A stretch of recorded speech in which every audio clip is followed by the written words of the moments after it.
Avenues for investigation have become severely limited, as has time. In the name of proper inquiry, I have made adjustments to my research. Secret? No. Serious adjustments. The Scientific Journal of Lady Philippa Marbury, March the 21st, 1831, 15 days prior to her wedding. 7 years later. The lady was mad.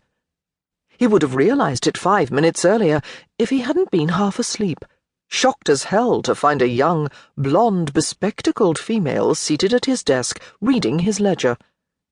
He might have realized it 3 minutes earlier if she hadn't announced, all certainty, that he'd miscalculated column F, ensuring that his understanding of her madness was preempted by shock at her pluck and admiration for her mathematical skill.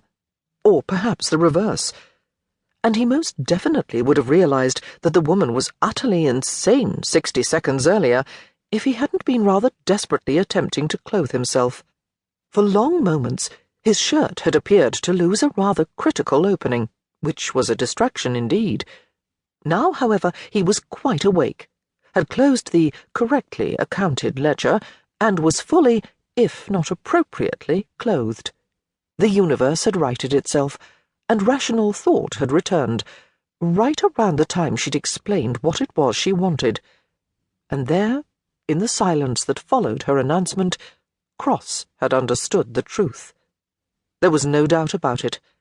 Lady Philippa Marbury, daughter to the Marquess of Needham and Dolby, sister-in-law to the Marquess of Bourne, and lady of excellent ton, was barking mad. "I beg your pardon," he said, impressed with his ability to remain civil in the face of her utter insanity.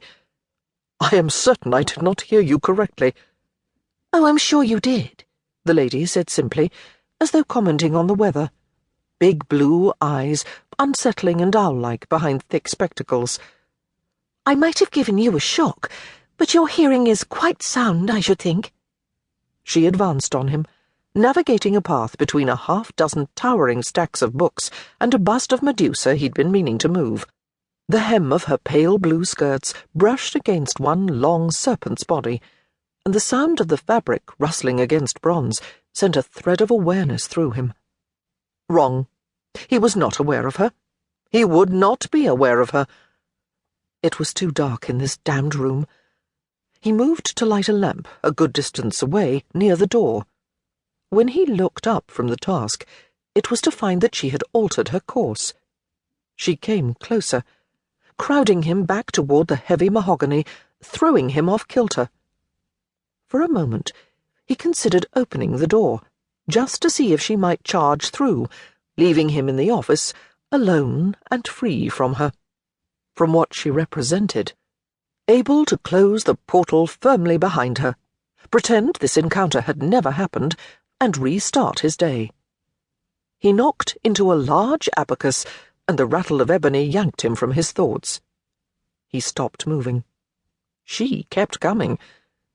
He was one of the most powerful men in Britain, part owner of London's most notorious gaming hell, easily 10 inches taller than she, and rather fearsome when he wanted to be.